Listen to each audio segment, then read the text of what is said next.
If you recently finished or are about to finish Ghost of Yotei, but you're not quite ready for the ghosting to end, you may be considering New Game Plus. So let's talk about everything you need to know before starting a New Game Plus playthrough, including all the things you should stock up on and what to expect when diving in. Now the good news here is that pretty much everything you collect in your first playthrough will carry over into New Game Plus. This includes your weapons, armors, charms, any resources you picked up, your skills and abilities, and any of the upgrades you were able to get along the way.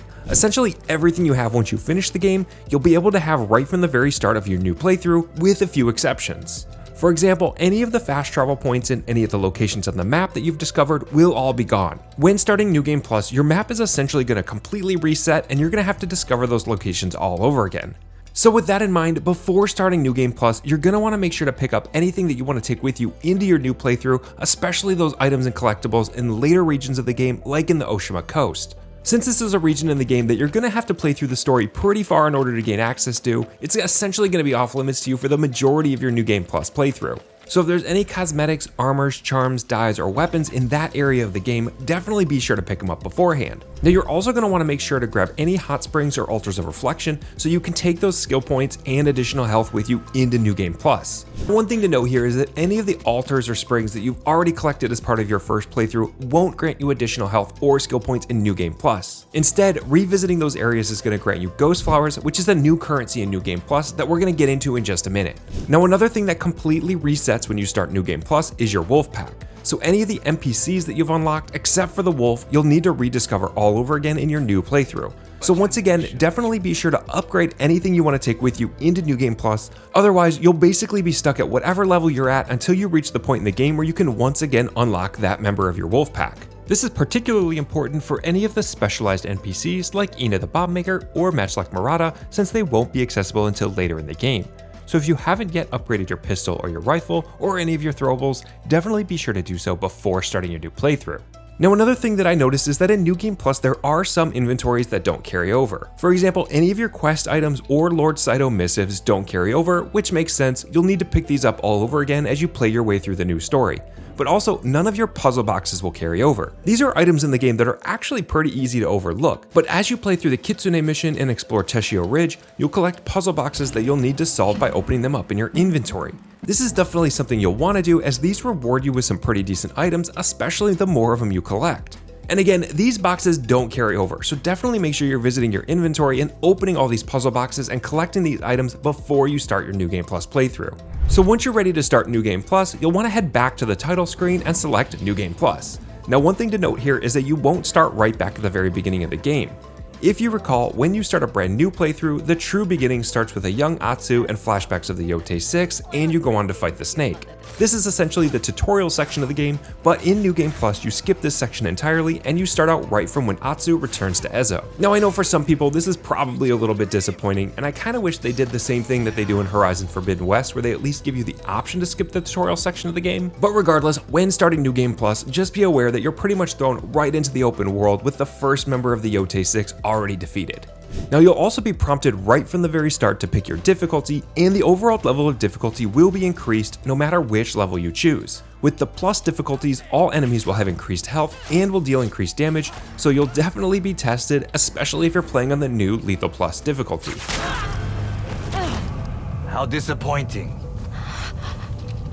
Now I haven't really played around that much on Lethal Plus difficulty, but I will say even on Hard Plus, you really can tell the difference. Now unfortunately this means that a lot of enemies just end up being damage sponges, but I will say if you're someone that likes playing on harder difficulties and you don't mind these duels lasting an unrealistic amount of time, then you're probably going to be pretty comfortable with the increase in difficulty. Now the first mission you're going to get is to visit the mysterious merchant, Mitsujaro the Melodious. This is where you're going to be able to pick up items that are exclusive to New Game Plus, and it introduces the new currency for the game, Ghost Flowers. This is pretty similar to how New Game Plus was also set up in Ghost of Tsushima, so this system should be pretty familiar. By completing missions and side quests in Yotei, you'll get Ghost Flowers that can be used to buy new items. And as I already mentioned, any altars of reflection or hot springs that you've already completed in your regular playthrough will grant you ghost flowers instead of skill points and health. This also applies to any of the bounties, bamboo strikes, fox dens, and pretty much any of the additional activities that grant you special items or buffs out in the open world.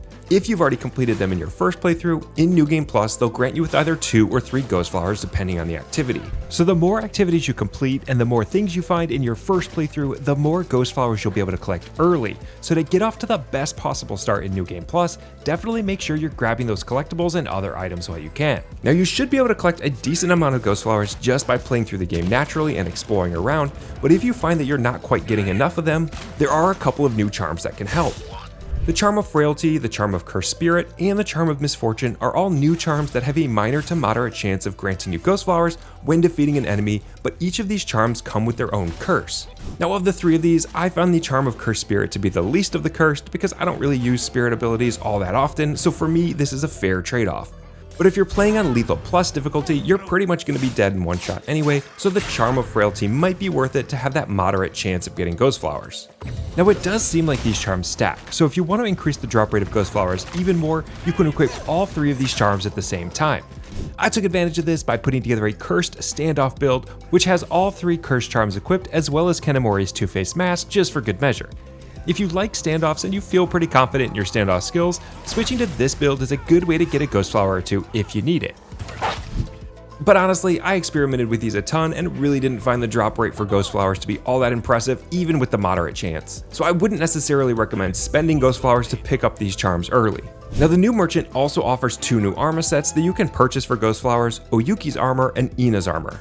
Oyuki's armor complements more of a stealth playstyle, or really it's more of an undercover playstyle. This gives you the ability to use Kusarigama assassinations to turn enemies into allies, and when playing your shamisen, you can pretty much walk right into camp, which is great if you want to get yourself into a better stealth position or you want to just hide out in the middle of camp. It's also a really good complement to a quickfire build, since using quickfire weapons will grant you a minor to moderate amount of spirit. Now Ina's armor complements more of a range style build, will first attract enemies before exploding. This is a good way to thin out a crowd, but also a good way to attract a ton of attention, so I wouldn't really recommend it unless you're pretty certain you'll be able to kill whatever enemies get hit by the explosion.